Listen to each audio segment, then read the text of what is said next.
오케이, 안녕하십니까. 물리학2 수업을 시작을 하겠습니다. 오늘 드디어 마지막 온라인 클래스 수업이고요. 이제 오늘까지 해서 온라인 클래스를 마무리하고, 이 다음 부분 이어서는 계약을 해서 이번 주 수요일부터 바로 아마 수업을 시작을 할 것 같아요. 1회고사가 얼마 안 남았기 때문에 여러분들 좀 빠르게 선생님이 바로 이어서 진도를 나갈 거고요. 계약을 해서도 일단 최대한 많이 1회고사 때 진도를 빼낼 생각이에요. 2회고사 때 조금 여유를 갖더라도 1회고사 때 좀 빠르게 진도를 나가고 2학기 때는 여러분들이 또 이제 수시를 준비하면서 수업할 수 있는 시간이 많지 않기 때문에 최대한 빠르게 진도를 나가도록 그렇게 하겠습니다. 갑니다. 케플러 법칙 가보겠습니다. 바로 갑니다. 자, 우리가 지난 시간까지 등속 원운동을 했었는데 아마 그 연장선의 개념으로 케플러 법칙이라고 하는 거는 등속 원운동에 사용했던 여러 가지 수식과 그런 개념들이 그대로 적용이 되고 있기 때문에 이 등속 원운동 다시 한번 잘 여러분들이 상기하고 그 다음에 오늘 수업을 들을 수 있도록 하겠습니다. 갈게요. 천동설하고 지동설이 있습니다. 우리가 많이 들어봤을 내용이기도 한데 천동설은 누가 움직이는 겁니까? 바로 하늘이 움직인다고 해서 지구가 우주의 중심에 있고 지구를 제외한 모든 천체들, 태양을 포함해서 이런 다른 천체들이 바로 지구 주변을 돈다라고 하는 게 천동설이고요. 이런 기본적인 역사적 사실들은 좀 기억을 하고 있어야 돼요. 그 다음에 지동설이라고 하는 게 지구가 움직인다고 해서 지구를 비롯한 행성들이 태양 주위를 회전한다라고 하는 게 지동설이에요. 지금 우리가 알고 있는 정확한 사실은 어떤 거죠? 천동설이 아니고 지동설이 맞는 이야기예요. 하지만 과거에는 이 지동설이 전파가 되기 전까지는 우리가 살고 있는 지구가 우주의 중심에 있다고 하는, 지금 생각하면 조금 어이가 없을 수 있는 이런 천동설이 지배적인 사상이었다라고 하는 거를 좀 알고 있으면 좋고요. 그러면 과연 어떻게 이 천동설이 틀리고 지동설이 옳은지를 밝혀냈느냐 보면은 이제 오랜 시간 동안 여러 과학자들이 갖가지 하늘을 관측하면서 나왔을 여러 가지 증거들을 통해서 바로 이 지동설의 정당성을 증명을 했다라고 보면 되겠습니다. 그래서 실제로 코페르니쿠스가 제안을 한 이후에 브라이라고 하는 과학자가 또 관측을 해보니까요. 이 실제 관측해보니까 천동설은 틀리고 지동설이 옳다고 하는 증거들이 여러 발견되기 시작을 했습니다. 그래서 이런 브라이의 관측에 힘입어서 케플러라고 하는 굉장히 유명한 물리학자가요.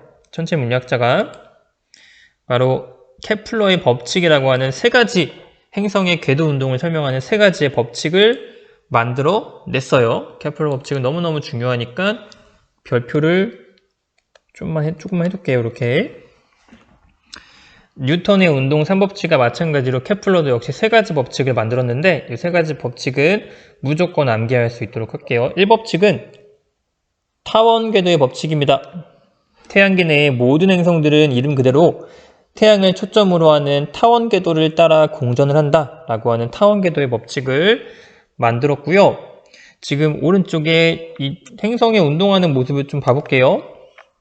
가운데 두 개의 초점이 있습니다. 원운동은 가운데 뭐가 있지? 원운동은? 자, 원운동은 가운데 원의 중심이 있다고 한다면 타원은 찌그러져 있기 때문에 이런 중심이라고 할 만한 초점이 두 개가 있어요. 왼쪽, 오른쪽 초점이 두 가지가 있고, 그리고 이 두 개의 초점 중에 하나의 초점에 태양이 있다고 해볼게요. 여기에 태양이 있으면은 이 태양 주위를 다른 행성이 이렇게 타원 운동을 이렇게 그리게 된다라고 볼 수가 있습니다.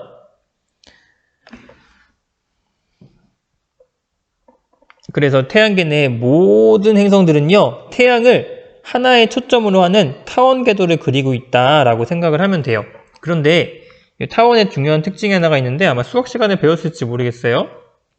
타원의 특징은요, 두 점에서부터, 이 두 개의 초점에서부터 그 행성까지의 거리가요, 이렇게 있을 때 이 거리를 연결한 이 두 개의 선의 합이 언제나 일정합니다. 이게 무슨 말이냐면은 행성이 가만히 있지 않고 여기까지 움직일 거 아니야. 여기까지 이렇게 움직이면은요. 그때도 역시 초점에서부터의 거리 합친 거 요거하고 행성이 여기 있을 때나 혹은 여기 있을 때나 뭐 여기 있을 때나 여기 있을 때나 그 초점에서부터의 거리를 합친 게 전부 다 어떻다는 겁니까? 전부 다 일정합니다. 전부 다 일정한 그런 운동을 하는 게 타원 궤도 운동이에요. 평면에서 고정된 두 점에서부터 거리 합이 일정한 점들을 모아놓은 게 타원이에요. 자, 여기 여러분들 잘 이해가 안 되는 사람이 있을 수 있으니까 선생님이 간단한 실험을 준비했거든요. 한번 그 실험을 보고 이해할 수 있도록 해볼게요. 자, 한번 볼게요. 일단은 하얀색 A4 용지 종이가 필요하고요. 타원 궤도를 그릴 수 있는 그런 A4 용지가 필요하고, 그리고 실이 필요합니다. 실하고 앞정이 2개가 있어야 되고요. 2개의 초점을 표현해주는 앞정이 2개 있어야 되고, 사인펜이 있으면 모든 준비는 끝났습니다. 자, 이거를 가지고 어떻게 하냐면은 이걸 가지고 이렇게 이 2개의 앞정에다가 이렇게 실을 붙여가지고 바닥에 꽂아야 돼요. 이 종이에 꽂아주고, 그래서 이 초점이 가만히 정지해 있을 수가 있겠지. 고정이 될 수가 있겠죠. 이렇게 실에 연결해가지고, 그러면 요 실의 길이는 변함이 있습니까? 없습니까? 요 실의 길이는 변하지 않겠죠? 고정된 값이겠죠? 그래가지고 이제 어떻게 하면 돼? 저기 실에다가 사인펜을 꽂아가지고 그렇지, 이렇게 해가지고 그냥 그려주면 돼요. 이렇게 쭉 그려주면은 너무나 아름답지 않습니까? 완벽한 타원의 모양이 그려집니다. 반대편도 마찬가지로 당황하지 않고 다시 꽂아가지고, 당황하지 말고 다시 샥 꽂아가지고 마저 더 그리고 반대편 넘어가서요. 뒤에도 넘어가서 다시 딱 꽂아가지고, 자, 이렇게 다시 한번 밑에도 한번 쭉. 너무나 아름답지 않습니까? 이렇게 잠깐의 실수가 있었지만 침착하게 다시 타원 궤도를 완성해주면 되겠습니다. 자, 우리 지금 여기서 봤겠지만 잘 보세요. 2개의 초점에서부터 특정한 점까지의 거리가 전부 다 어떻습니까? 이 실의 길이기 때문에 이 길이가 언제나 일정한 거죠. 다시 한번 정의해보면은 타원 궤도 운동이라고 하는 거는 2개의 초점에서부터의 거리의 합이 일정한 지점을 연결해서 그린 것이 바로 타원 궤도가 된다라고 하는 거를 확인해 볼 수 있는 그런 간단한 실험이었거든요. 여러분들도 집에서 이제 실하고 이 앞정하고 종이만 있으면은 해볼 수 있는 실험이니까 각자 한번 가능한 사람들은 좀 실험을 해보세요. 재밌게 여기 타원 궤도를 한번 그려볼 수가 있어요. 손에 묻었네. 에이. 괜찮아요.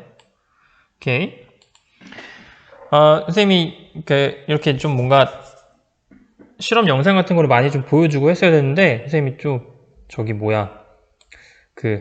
물리학 1 친구들 거 영상 찍어주느라 이 물리학 2 시간에는 거의 영상을 못 찍어준 것 같아요.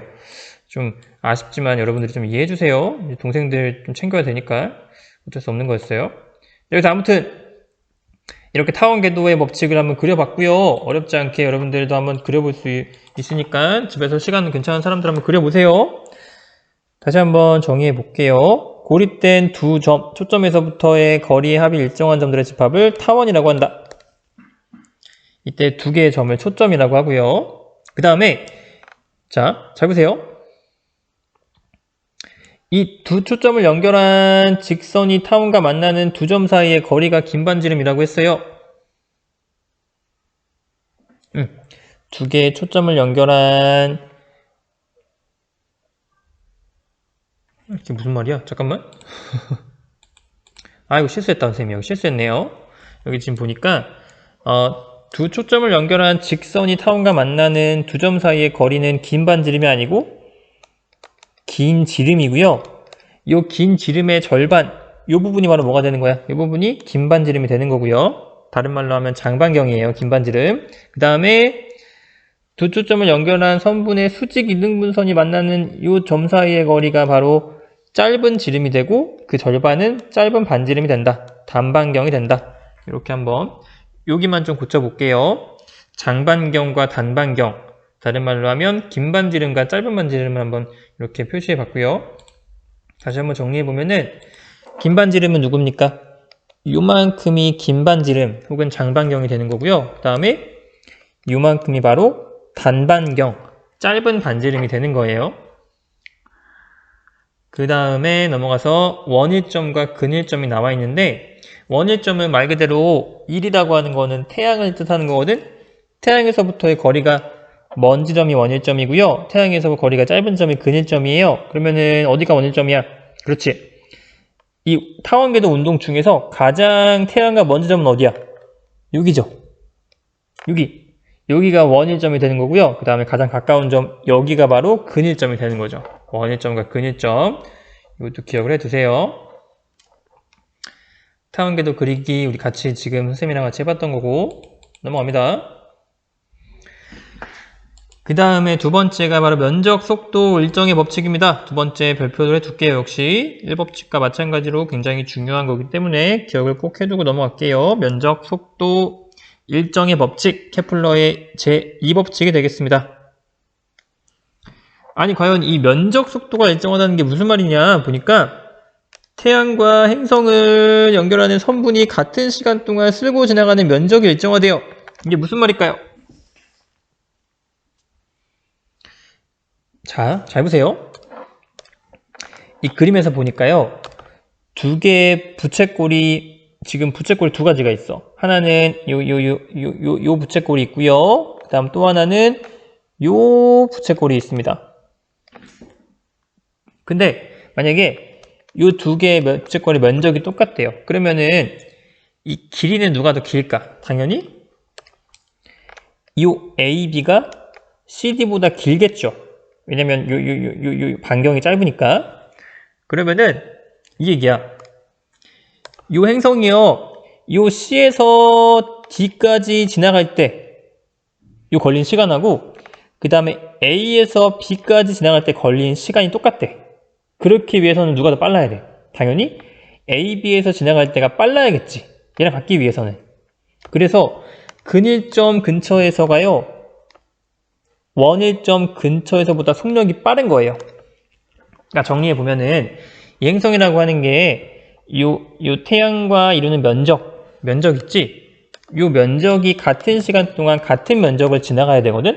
그러면 당연히 태양과 가까이 있는 친구들은 빠르게 지나가야지 되고 태양과 멀리 있는 친구들은 천천히 지나가야 요 면적이 같을 수가 있을 거냐 같은 시간 동안에. 그러기 때문에 태양으로부터 가까울 때는 속력이 빨라야 되고요. 반경이 짧으니까. 그 다음에 태양에서부터 멀 때는요. 멀 때 속력이 느려야 되는 거죠. 왜냐면 반경이 기니까 그만큼 천천히 지나가야 이 면적이 똑같을 수가 있을 거란 말이야. 그래서 같은 시간 동안에 같은 면적을 지나가기 위해서 근일점에서는 속력이 빠르고 원일점에서는 속력이 느리다 라고 하는 거 기억을 해두면 되겠습니다. 자, 그 다음에 넘어가서요. 그래서 행성이 태양에 가까워지는 동안에 속력이 증가하고 멀어지는 동안에 속력이 감소한다. 기억하면 되겠고요. 그 다음에 넘어갈게요.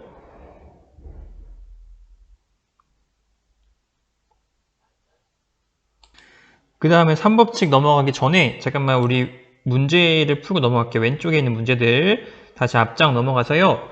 개념 체크 1번 문제 같이 한번 보겠습니다. 태양계 내의 모든 행성들은 태양을 하나의 뭐로 하는 어떤 궤도를 따라 공전한다. 하나의 초점으로 하는 타원 궤도를 따라서 운동을 한다 라고 적어주면 되겠습니다. 초점과 타원이요. 그 다음 2번 타원 위의 점에서 어디까지의 거리 합은 일정하다. 그렇죠. 두 초점까지의 거리의 합은 일정하다 라고 우리가 이야기했습니다. 다음이요. 그 다음에 면적, 속도, 일정의 법칙에 대한 문제인데 다시 1번 행정의 속력은 근일점에서가 원일점에서보다 뭐 해야 돼요? 가까울 때가 멀 때보다 뭐 해야 돼? 이 면적이 같은 시간 동안에 일정하려면은 당연히 가까울 때는 빠르게 지나가야지 반경이 짧으니까 그만큼 되고, 멀리 있을 때는 반경이 기니까 천천히 지나가야지 같은 시간 동안에 쓸고 지나가는 면적이 똑같을 수가 있겠죠. 정답은 근일점에서가 더 뭐하다? 빠르다. 그 다음 2번. 자, 타원궤도의 긴반지름이 각각 A와 2A인 행성 A, B가 있다. 자, 이 문제는 우리 3법칙을 배운 다음 풀 수 있겠네요. 다시 오른쪽에 내려가서 세 번째, 마지막 케플러의 세 번째 법칙, 조화의 법칙 같이 한번 보겠습니다. 볼게요. 3법칙, 조화 법칙인데요. 일단은 이 행성이 공전을 하는 이 태양의 주위를 공전하는 그 공전 주기를 우리가 대문자 T, 라지 T라고 할게요. T라고 하는 거는 주기의 기호였지. 태양이 행성 주변을 한 바퀴 뺑그르르 돌 때까지 걸리는 시간을 우리가 주기, 대문자 T라고 할게요. 이때, 잠깐만, 다시 한번 그려볼게요. 잘못 그렸네. 다시. 하나의 초점이 있어야 되니까. 다시 그려야지. 다시. 자, 요렇게 타원궤도 운동한다고 했을 때, 다시. 하나의 초점에 뭐가 있냐면 바로 뭐가 있다? 태양이 있습니다. 그리고 이 태양 주변을 행성이 이렇게 돌고 있어요. 그때 한 바퀴 돌 때까지 걸리는 시간을 라지 T라고 하고 긴 반지름을 A라고 할게. 긴 반지름이라고 하는 거는 뭐죠? 장반경인데 요만큼이 긴 반지름이 되겠죠? 요만큼도 역시 긴 반지름이 될 거고요. 이 긴 반지름의 기호를 A라고 할게요. 주기를 T라고 하고 그랬을 때 어떤 관계식이 있냐면 이 주기의 제곱은 긴 반지름의 세제곱에 비례한다 라고 하는 관계식이 있어요. 요거를 다시 한번 적으면 어떻게 적을 수가 있냐면 뭐랑 같은 말이냐면 요거는 t제곱은 비례하기 때문에 ka의 3승, 이때 k는 어떤 상수값이 되겠죠. 비례하는 상수, 변치 않는 상수가 되고요. 주기의 제곱은 장반경의 세제곱에 비례한다 라고 하는 관계식이 바로 케플러의 3법칙, 조화의 법칙이다 라고 이야기를 생각하면 되겠습니다. 별표해 둘게요. 이 얘기는 무슨 말이냐 하면은 공전궤도의 긴 반지름이 길면은 길수록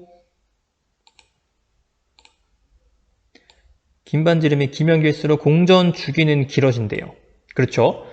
t제곱은 A 3승에 비례하기 때문에 공전하는 궤도의 반지름이 길수록 당연히 오랜 시간 동안 걸려서 공전을 한다 라고 생각을 하면 되고요. 그 다음에 긴 반지름의 길이가 만약에 2배, 3배, 4배 증가했어. 그러면은 이게 라지 t의 제곱이 A 3승에 비례하니까 이거는 그냥 2배, 3배, 4배가 아니고 2루트 2배, 3루트 3배, 그 다음에 8배 이런 식으로 증가한다라고 하는 거를 생각을 할 수가 있겠습니다. 제곱이 3승에 비례하니까요. 쉽게 생각을 해보면은 태양으로부터 멀리 떨어진 행성일수록 긴 반지름이 길기 때문에 그 친구들은 더 오랜 시간 동안 태양 주변을 도는데 오래 걸린다 라고 이해를 하면 되고요. 그 아래 표가 나와 있거든요. 이 표 한번 볼게요. 네, 표를 보니까요. 자, 수성 같은 경우는 공전 주기가 얼마래?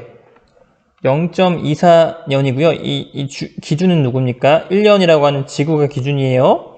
금성은 0.6년, 화성은 1.8년, 목성은 11년, 토성은 29.4년입니다. 그러니까 토성이 태양을 한 바퀴 돌기 위해서는 약 30년의 시간이 걸리는 거예요. 우리 지구를 기준으로 했을 때. 그럼 당연히 이 긴 반지름을 비교해보면은 수성은 긴 반지름이 짧고, 금성 0.7, 지구는 기준이니까 1이고, 토성은 이 긴 반지름이 우리 지구에 비해서 9배나 길어요. 굉장히 태양으로부터 멀리 떨어진 행성이다라고 생각을 할 수가 있는 거예요. 그래서 t제곱과 a 세제곱을 한번 쭉 써보면은요. 자, 아래 결과가 나와 있어요. 결과를 보니까 이 t제곱과 a3 사이의 비율이 다 어떻습니까? 거의 비슷하죠? 거의 똑같죠? 그래서 정확히 이렇게 그래프를 그려보면은 이렇게 정비례 그래프를 그릴 수 있다. 그럼 당연히 이 A 3승분의 t제곱 뭐랑 같을까요?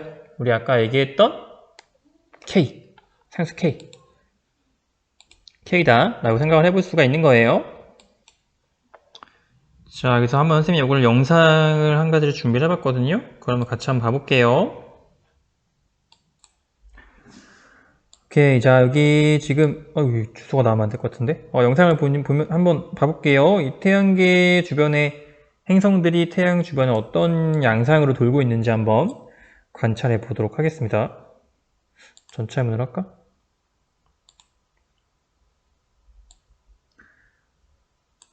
지금 우리 한눈에 봐도 뭔가 가까이 있는 행성들보다는 장반경이 커다란 멀리 있는 행성들이 더 긴 주기를 가지고 천천히 돌고 있는 거를 우리가 관찰을 할 수가 있죠.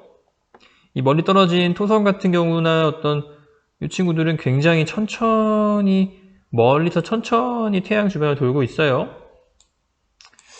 그 다음에 다른 영상 한번 봐볼게요. 자, 그 다음에는 여러분들이 지금 보고 있는 게 이제 태양 주변을 돌고 있는 어떤 행성의 공정 궤도를 한번 봐볼 건데 보세요. 지금 여러분들이 눈여겨서 봐야 될 부분은 태양과 가까이 있을 때 이 행성이 속도하고 멀어질 때 속도를 한번 비교해 볼게요. 가까이 있을 때는 굉장히 근일점에서 빠르게 지나간다고 했고 멀어질수록 천천히 가는 게 느껴지죠? 그 이유는 뭐다? 네, 같은 시간 동안에 같은 면적을 휩쓸고 지나가야 하는데 가까이 있을 때는 반경이 작으니까 그만큼 빠른 시간 내에 휙 휩쓸고 지나가야 되고 멀어지면 반경이 길어지니까 그만큼 천천히 가야지 그 면적 속도가 일정하게 지나갈 수 있겠다라고 하는 두 번째 법칙을 만족하기 위해서 이렇게 이 행성의 속도가 차이가 생긴다라고 하는 거를 좀 관심을 가지고 보면은 되겠습니다. 근데 이 가운데 태양은 왜 움직일까요? 실제로 태양은 움직일까 안 움직일까? 물론 태양도 움직입니다. 그러나 이 행성들에 비해 실제 태양은 어마어마하게 크기 때문에 이런 미묘한 움직임이 거의 보이지가 않아요. 하지만 실제로는 태양도 움직이긴 움직입니다. 왜냐하면 중력이라고 하는 것, 만유인력은 서로 상대적으로 작용하는 거기 때문에 이 친구도 움직인다는 거 기억을 하면은 좋겠습니다. 넘어갈게요. 자, 그 다음에 우리 왼쪽으로 가서요. 이번 문제 한번 풀어볼게요. 타원궤도의 긴반지름이 각각 A와 EA인 행성 A와 B가 있다. 태양에서부터 A와 B의 근일점까지의 거리는 똑같다. 자, 뭐 그림을 직접 그려볼 필요는 없을 것 같습니다. 문제를 간단하게 풀 수 있을 것 같은데 공전 주기는 각각 TA 대 TB라고 한다면은 자, 우리 3법칙, 조화의 법칙은 공식이 어떤 거였습니까? 주기의 제곱이 장반경의 세제곱에 비례한다고 했잖아요. 그런데 이 장반경이 2배가 차이가 나기 때문에 당연히 주기는 몇 배가 차이가 나야 될까요? 2의 3승은 8인데 루트 C가 되니까 2루트 2배만큼 B가 더 크다라고 하는 거 알 수가 있죠. 정답은 1대 2루트 2. 그래서요, 근일점에서의 속력은 A가 B보다 어떨까요? 근일점까지의 거리는 똑같대요. 그 다음에 2번 근일점에서의 속력을 물어보고 있습니다. 지금 보니까요, 이 두 친구는 같은 근일점을 통과를 합니다. 근일점까지 거리가 똑같대요. 그러면 딱 생각을 해보세요. 이렇게 태양이 있고요. 태양에서부터의 떨어진 거리가 똑같대. A하고요. 그 다음에 이 친구는 B라고 할게. B가 똑같은데 중요한 거는 이 B는 A보다 반경이 어떻지? 반경이 긴 반지름이 2배래요. 그러니까 B는 훨씬 멀리까지 가야 되고요. A는 가깝게 돈단 말이야. 그럼 당연히 같은 순간에서 속력은 누가 더 빠르다고 볼 수가 있습니까? 훨씬 더 먼 거리를 가야 되는 B가 더 A보다 속력이 크겠죠. 따라서 A는 B보다 느려야 할 겁니다. 느리다. 그렇게 해서 조화의 법칙을 가지고 이제 문제를 좀 풀어봤고요. 굉장히 좀 신기한 부분이지 않은가요? 이 태양계의 모든 행성들이 마치 약속이라도 한 것처럼 그 공전 주기의 제곱과 그들의 반경의 세제곱의 비율이 모두 똑같다고 하는 거. 마치 이 우주가 같은 규칙을 가지고 함께 만들어가는 굉장히 조화로운 어떤 그림인 것처럼 볼 수가 있겠는데, 그런 의미에서 바로 이 케플러의 3법칙을 아름다운 조화를 이룬다, 하모니를 이룬다 라고 해서 이렇게 조화의 법칙이다 라고 이름을 지었다고 하는 그런 이야기가 있어요. 여기까지 해서 우리가 이 케플러의 세 가지 법칙을 전부 다 공부를 마무리했습니다. 자, 그러면 이제 케플러 세 가지 법칙을 여러분들이 이제는 암기를 하시고, 1법칙은 타원궤도의 법칙, 2법칙은 면적, 속도, 일정의 법칙, 3법칙은 조화의 법칙. 각 법칙마다 중요한 특징들이 있습니다. 타원궤도의 법칙에서 이 타원궤도라고 하는 것에 대한 중요한 특징을 공부했고, 각가지 개념들을 공부했고요. 이 법칙에서는 면적 속도가 일정하기 위해서는 태양과 가까운 거리에서는 속도가 매우 빨라야 되고, 멀어지면 속도가 느려진다. 그리고 이 태양계의 모든 행성들은 t제곱은 a3승에 비례한다 라고 하는 아름다운 조화를 이루면서 운동을 하고 있다 라고 하는 걸 통해서 케플러의 법칙들을 전부 다 공부를 해보았습니다. 자, 오늘 수업 여기까지 할 거고요. 남은 시간 다시 한번 오늘 배운 내용을 복습을 해 주시면 되겠습니다. 다음 시간에는 이 케플러의 법칙과 관련된 문제를 한번 풀면서 또 내용을 정리해 볼게요. 자, 우리 오늘까지 온라인 클래스 마무리 할 거고요. 바로 우리 계약하자마자 수업을 바로 시작할 거예요. 계약하면은 일단 케플러의 법칙 문제를 좀 풀면서 내용을 한번 정리해 보도록 하겠습니다. 너네 계약하면은 꼭 가져와야 될 거, 지금까지 받은 프린트 한번 검사할 거거든요. 지금까지 받은 프린트 다 챙겨 오시고요. 그 다음에 교과서 같이 챙겨 오시면 되겠습니다. 지금까지 온라인 클래스 수업 듣느라 고생 많았고요. 여러분들 우리 계약해서 건강한 모습으로 만날 수 있도록 기원하겠습니다. 안녕. 고생 많았어요. 안녕.